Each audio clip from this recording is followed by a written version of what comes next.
இங்க நம்ம ஹீரோவும் ஹீரோயினும் போதைப் பொருட்களை மலையிலிருந்து கீழே இறக்கி அதை லிக்விட் கஞ்சாவா மாத்தி போலீஸுக்கு தெரியாம கடத்திட்டு இருக்காங்க. போலீஸ் ஒரு நாள் இவங்களோட கடத்தல் வண்டியை பிடிச்சிடுறாங்க. அந்த ஏரியால போலீஸோட சப்போர்ட்ல கஞ்சா கடத்துற நாயுடு பிரதர்ஸ் வந்து லிக்விட் ஃபார்ம்ல நம்ம கஞ்சா எதுவும் தயாரிக்கலையே, பிறகு யார் இதை செஞ்சிருப்பாங்க அப்படின்னு தேடி கடைசியா ஹீரோவும் ஹீரோயின் தான் இதெல்லாம் பண்றாங்க அப்படின்னு கண்டுபிடிச்சிடுறாங்க. மலையில இருந்து கஞ்சாவை பயிரிட்டு அறுவடை செஞ்சு மலையில இருந்து கீழே கொண்டு வர வேலையை இந்த மலையை சுத்தி இருக்கிற மலைவாழ் மக்கள் தான் செஞ்சிட்டு இருக்காங்க.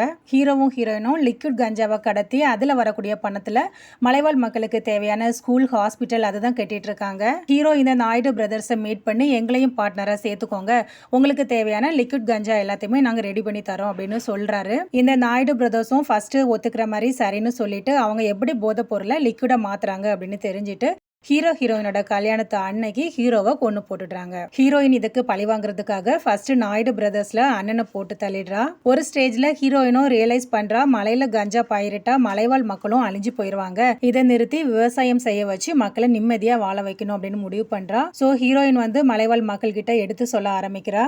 மலைவாழ் கிராமத்து மக்களும் கொஞ்சம் கொஞ்சமா மாற ஆரம்பிக்கிறாங்க. ஃபைனலா ஹீரோயின் வந்து நாயுடு பிரதர்ஸை கூண்டோட அழிச்சிட்டு மலையில வளர்த்த கஞ்சா செடியையும் தீ வச்சு அழிச்சிடுறா. கஞ்சா வளர்த்த இடத்துல மலைவாழ் மக்கள் எல்லாருமே விவசாயம் பண்ண ஆரம்பிச்சிடுறாங்க. இனி இவங்க எல்லாருமே பெருமையா நாங்க விவசாயம் பண்றோம் அப்படின்னு எல்லார்கிட்டையும் சொல்ல முடியும்.